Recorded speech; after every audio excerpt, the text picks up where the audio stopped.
Time of death, 10:15 p.m. Central. The Zion Williamson era in New Orleans is basically over. After another blowout loss, this time to the Nuggets, the Pelicans are 0-4 and the dream is dead. Here's what killed it in today's episode of Locked On Pelicans. Let's go.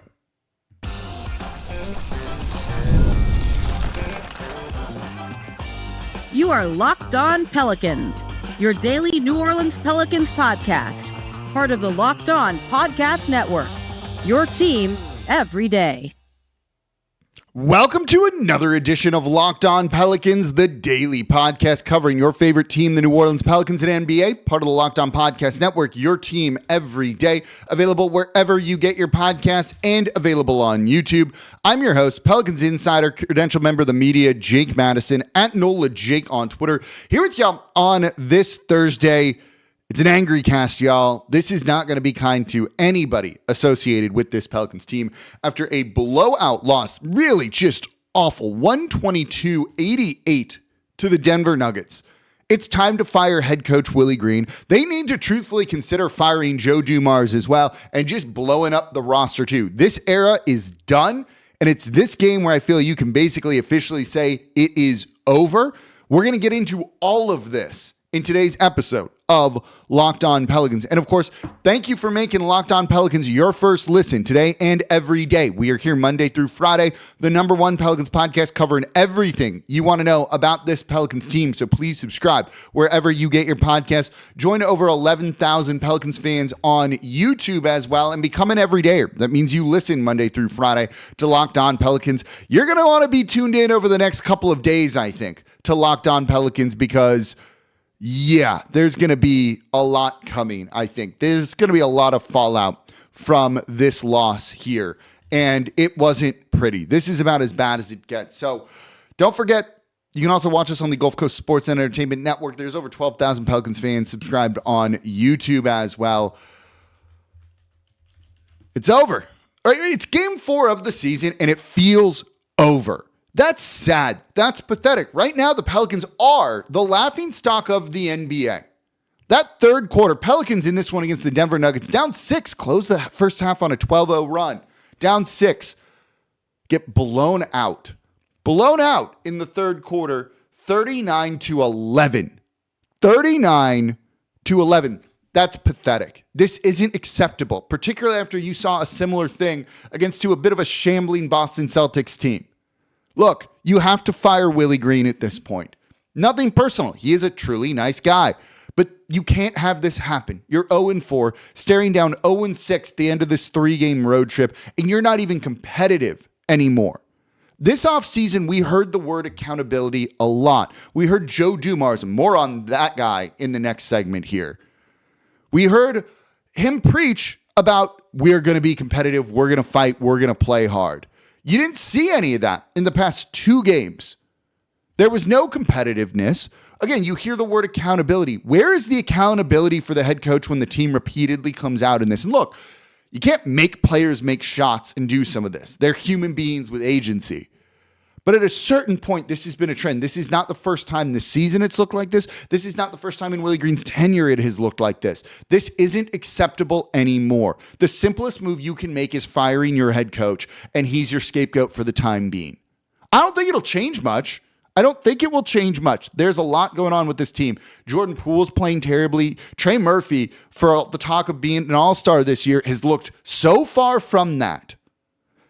Again, Willie Green can only do so much. He's been dealt a bad hand with injuries to this team his entire tenure here, but it doesn't matter. At the end of the day, it's results, and the results aren't coming through with this team, even in terms of being competitive in games. This is where you see a team that has quit on their head coach. You just have to make a change. Someone needs to come out and say, this is unacceptable. The Pelicans have a perception. The everydayers have heard me talk a lot about this offseason. They need to change the perception around the team. After back-to-back butt kickings, the perception is just getting reinforced in the wrong way here. You need to come out and do something that says, like, we care, we understand, this isn't okay. The easiest thing, the simplest thing, the correct thing to do at this point is fire the head coach. Look, maybe you want to wait till you get back to New Orleans after this road trip and do it. What's the point? Do you want to go through 2 more games of this? The fans don't. I do think I have a pretty good read on the pulse of the fan base, and not just like a vocal minority, right? Like I really try and see it from all aspects. And I think I tend to be pretty level-headed on the show, presenting both sides and looking at it. You can't both sides this one anymore. You can't go through 2 more games of this, right? Think about the impact on the rookies. Is this what you want the beginning of their careers to look like for Jeremiah Fears, for Derek Queen, for Micah Peavy, and the rest of the young guys on this team?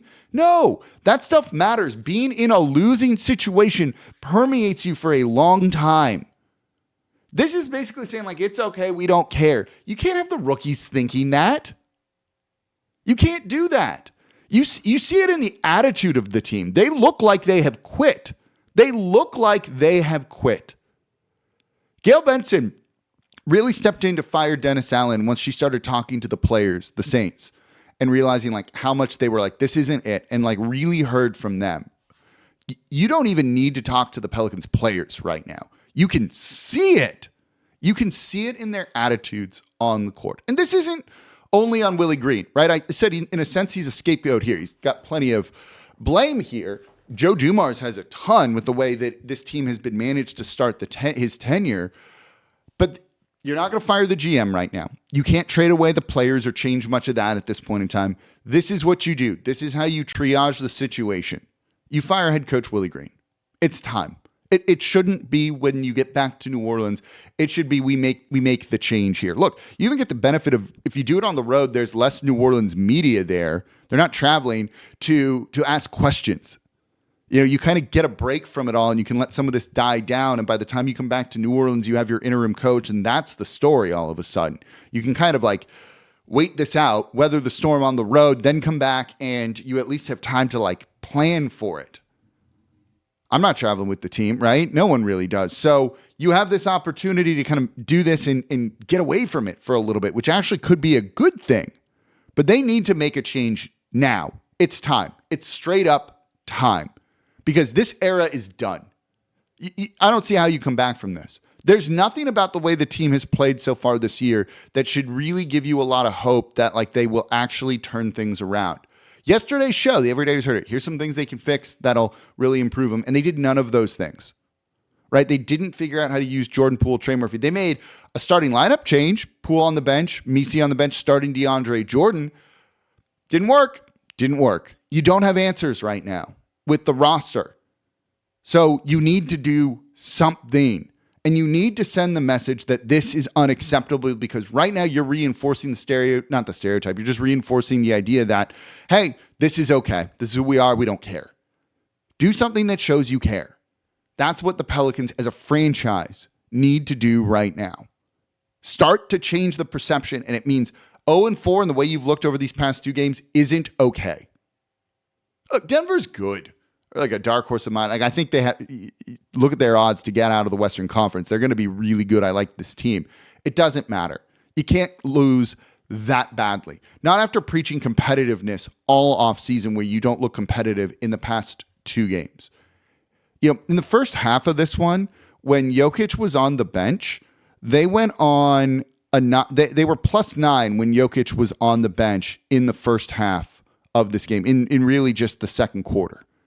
You got to win the minutes the star players aren't. The Pelicans haven't done that with Jokic, with Jaylen Brown, with Victor Wembanyama, and with Ja Morant. This isn't working. Make a change. It's time. Send that message. Coming up next, Joe Dumars isn't escaping blame here. I got a lot to say.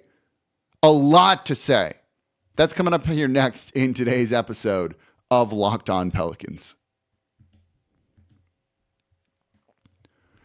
Today's episode of Locked On Pelicans is brought to you by Peloton. Peloton is shaping the future of fitness with a brand new Peloton Cross-Training Tread Plus powered by Peloton IQ. It's their most advanced equipment yet, designed to give you real-time guidance and endless ways to move, whether you're running, lifting, or cross-training with your favorite instructors. This is training reimagined. Peloton is built for breakthroughs with tools that help you plan, stay motivated, and reach peak performance. And I love how the Peloton IQ system offers real-time strength coaching. It actually tracks your reps, suggests the right weights, and corrects your form, making every rep safer and smarter. I lift. I've hurt myself by not having the correct form, tweaked a neck really badly in the past with that.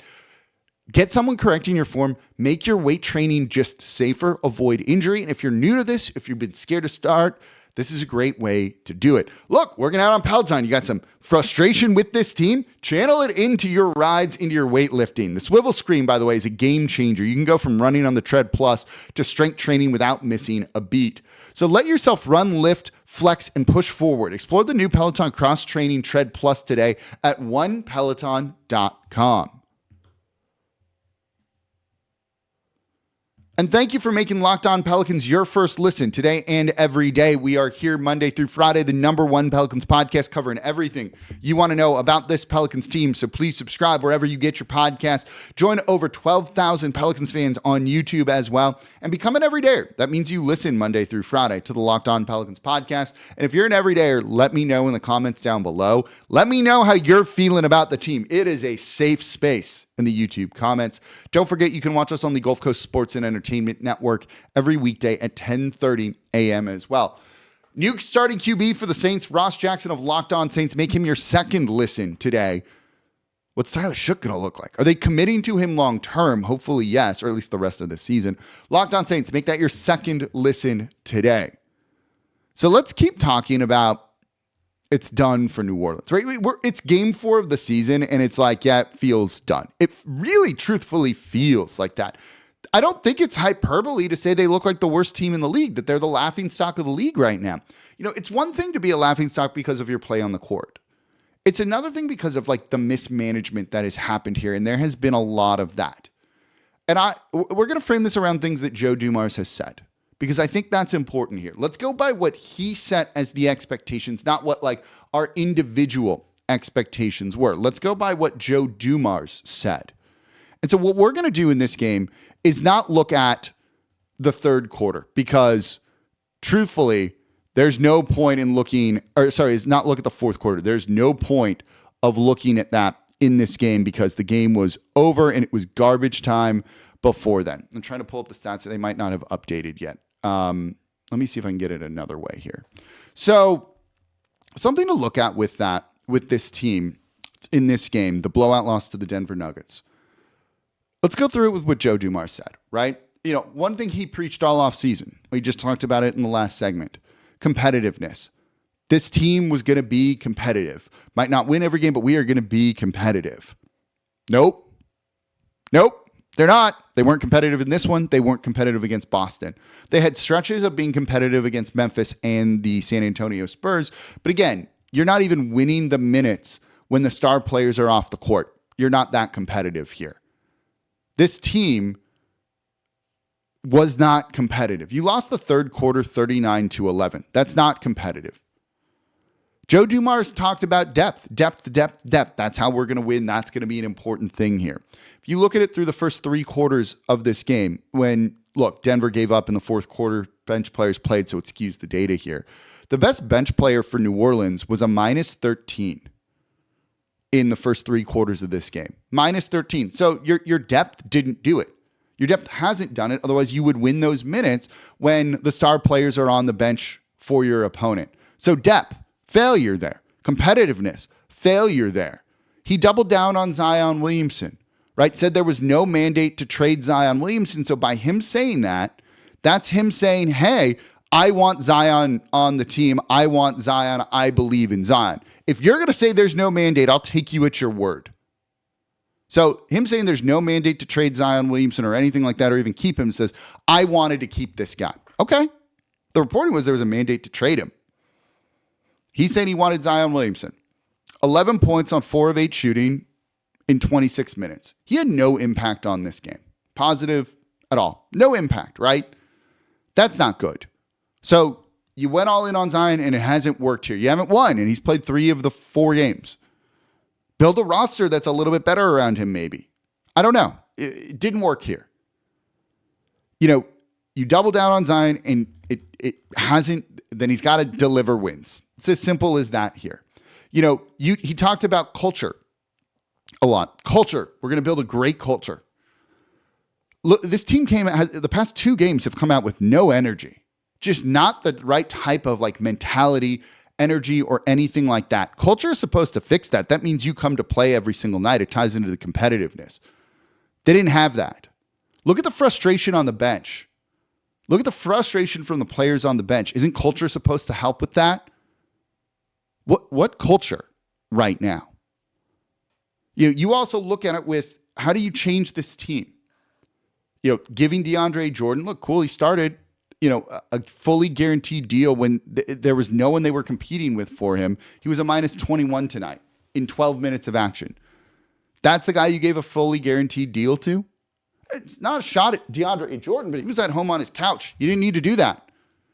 You look at it with Derek Queen, the guy that's going to kind of be the future for your team here, the guy that you traded essentially 2 first-round picks that could be good to go and get.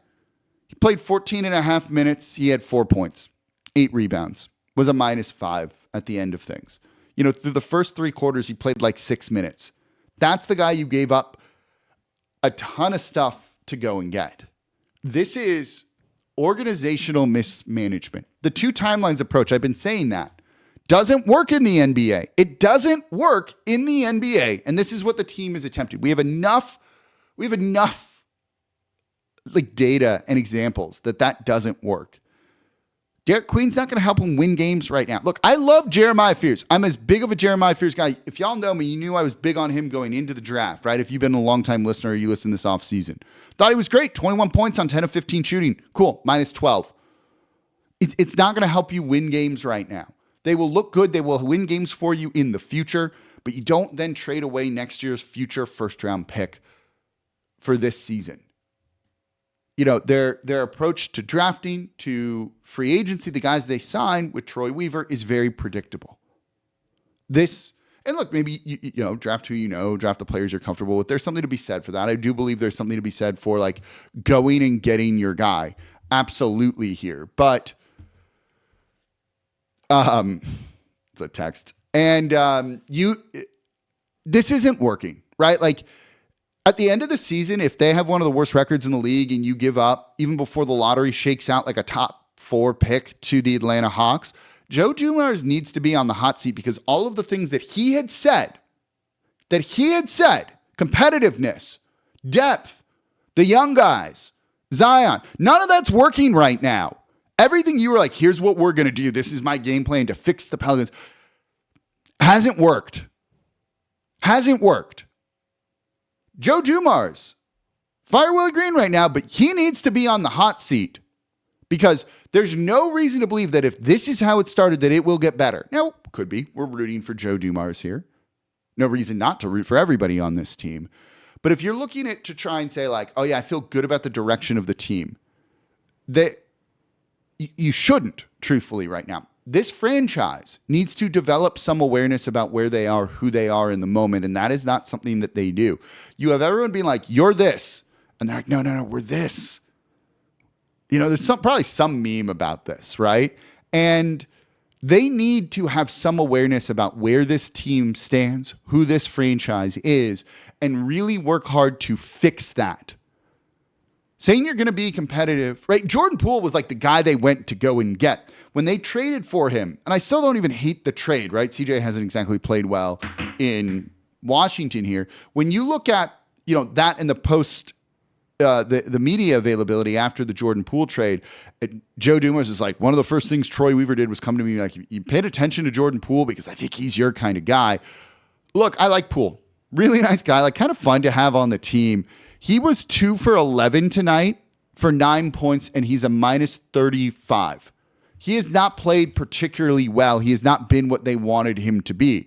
You brought him in to be, a scorer, to work with Trey and give you good minutes when Zion's off the court, and he has not delivered on that. That was your big offseason acquisition. That's not it. That's not okay here. Poole's been fine at best so far. And again, he can turn it around. It's early, just like Trey can. We'll talk more about them a little bit later. But this was what Joe Dumars is kind of like hanging his hat on. This is plants the flag in the ground. This is the move that's going to do it. And it's fallen on its face. Joe Dumars needs to be on the hot seat, in my opinion, right now. This isn't okay. None of this is okay based on the things that he has said. If Joe Dumars were to speak, he needs to come out and be like, we got this wrong. Won't say that, but that's got to be what they're thinking. And I don't trust that this franchise, this front office is like, oh yeah, we really didn't do a good job here. Even if you don't admit that publicly, you've got to be in your meetings, and they meet every day, be like, y'all, we messed up. How do we fix it? And then try and fix it. But then if they say we screwed up, you don't trust them to fix it. It's a catch-22. Coming up next, let me know what you think about Joe Dumars in the comments down below. Coming up next, let's look at the players. We're sparing nobody. Today's episode of Locked On Pelicans, that's coming up here next. Today's episode of Locked On Pelicans is brought to you by Rippling. If you're a business owner, here's the truth. SaaS promised to make work easier, but now the average company is buried by hundreds of apps that slow down your teams and simply don't work together. It's not SaaS. That's sad. Software as a disservice. That's why you need Rippling. Rippling is the unified platform for global HR, payroll, IT, and finance, all in one place. They've helped millions of businesses replace a mess of disconnected tools with one system designed to give leaders clarity, speed, and control. I love that Rippling removes bottlenecks and busy work that just slows teams down. So everything from onboarding to payroll to IT access runs automatically and perfectly in sync. And it's super simple to use. And it's just going to give you one source for everything. So whether you want to run your entire HR, IT, and finance operations as one, or just fill gaps in your software stack, Rippling can do it all. And right now you can get 6 months free when you go to rippling.com/lockedonnba. Learn more at rippling.com/lockedonnba. That's rippling.com/lockedonnba for 6 months free. Today's episode of Locked On Pelicans is brought to you by Robinhood. Your ambition just met its match. With Robinhood, you play for the win, not just on game days, every day. Locking in on every opening, beating your PR, beating it again. Channel that drive into your money. Robinhood puts you in control of your money. Trade stocks and EFTs, options, futures, and crypto all on one platform. You can now build and execute your own trades from a desktop with Robinhood's Legends advanced tools, or take advantage of the new Robinhood strategies with a tailored portfolio managed by a team of experts. You expect more from yourself. Expect more from your money. Get started today at robinhood.com/yourmoney. Again, that's robinhood.com/yourmoney. Your money, your move. And thank you for making Locked On Pelicans your first listen today and every day. We are sparing nobody in today's episode of Locked On Pelicans. They need to make big moves here. So please subscribe wherever you get your podcasts. I think they're going to make big moves here. Please subscribe wherever you get your podcasts. Join over 12,000 Pelicans fans on YouTube as well. Watch us on the Gulf Coast Sports and Entertainment Network also. I'm just going to go into it because we're running out of time and I want to say a couple more things here. The players, look, Willie Green can only do so much. You could do all the right things and the players can still play poorly. And the players have played poorly. This game was atrocious from basically everybody. Trey Murphy was 1 of 8 for 7 points on the night, 7 rebounds. That's not good enough. Trey talked a big game, wants to be an all-star this year. He has the ability to do so, but his play this season has really not lived up anywhere close to that. He needs to wake up and just do something, right? Accountability is something that gets thrown a lot. Willie Green's not going to do it for these guys. The players need to hold themselves accountable. Like, even if you don't fire Willie Green, there needs to be some sort of players-only meeting here where they let it all out and get each other going. They need to be doing this because under Willie Green, look, you can see they've checked out on Willie Green. They're not listening to him. They're not playing for him. It's done there. That's one of the reasons why you've got to fire him. But the players do need to motivate themselves too. They need to motivate themselves too. You can see Jordan Poole's visible frustration on the bench. And that's fine. Look, he had a bad game. The team was losing. I'm glad that there is some frustration there. But this culture that Joe Dumars has supposedly built needs to really be doing something to help elevate each other here. And it doesn't feel like you're seeing that. This is on the players to do it. Whether they fire Willie Green or not, they need to come out with the right kind of competitiveness. Willie Green can't instill that in them. That's an internal thing. Trey Murphy needs to be better. Jordan Poole needs to be better. They need to be getting in extra reps in practice. Jordan Poole, Trey Murphy should come together and be like, look, let's get to the gym early and run through some two-man games to try and build some chemistry because those two don't look like they're on the same page at all. You know, Herb Jones was atrocious, I thought, in this game. 2 of 7, 5 points. You know, multiple turnovers that were just like bad turnovers, including stepping on the line, just throwing the ball away. You can't have this, right? Zion Williamson's the leader of this team, supposedly. He's talked a big game. Is he going to do what needs to be done to kind of bring this team together, given where they are right now? I'm concerned about all of this. This is on the players. They need to be better It's as simple as that. They are not living up to their skill, their potential, or anything like that right now. That'll doom a head coach. You can come up with great scheme, but if guys are just going to keep missing shots, I don't know. Do more reps. Like I'm not an NBA player. I can't tell you what to do there. They need to be the ones that get in control of their own play. That's a lot of what this is. They need to be the ones in control of their play and not rely on a coach to motivate them or something like that. You either have it or you don't. You've said you do. Now let's go and show it. These guys need to make, there just need to be changes all around. And the players not holding up their end of the bargain too really hurts this. That's what's just been so disappointing. That's why, I kind of did the joke of it's all dead in the open here, but nothing about this feels like it's going to change right now until someone starts to do things differently and takes a different approach and makes some changes. Starting lineup changes, I like that they at least tried something, truthfully. I'll give them that, but deck chairs on the Titanic, right? That cliche, that saying. There need to be bigger, systematic changes. You need a new boat. You need to get on a different boat. Build a new boat. I don't know. Something like that. I lost it. It's late. The team just got blown out. Give me a break. Hold me accountable, right? So they need to do something differently. It starts with firing the head coach. See what that gets you, and then start to evaluate from there. But everyone should be on the hot seat, in my opinion, after this. This is unacceptable. This era just isn't working. It's time to make big changes and start planning for a new one. We'll see what they do. That's going to do it for this episode of Locked On Pelicans. As always, I'm your host, Jake Madison, at NolaJake on Twitter. We will have more for you tomorrow. So please subscribe wherever you get your podcast. Join us on YouTube as well and on the Gulf Coast Sports and Entertainment Network. You're going to probably want to be tuning in the next couple of days. As always, Jake Madison, at NolaJake on Twitter. See y'all next time.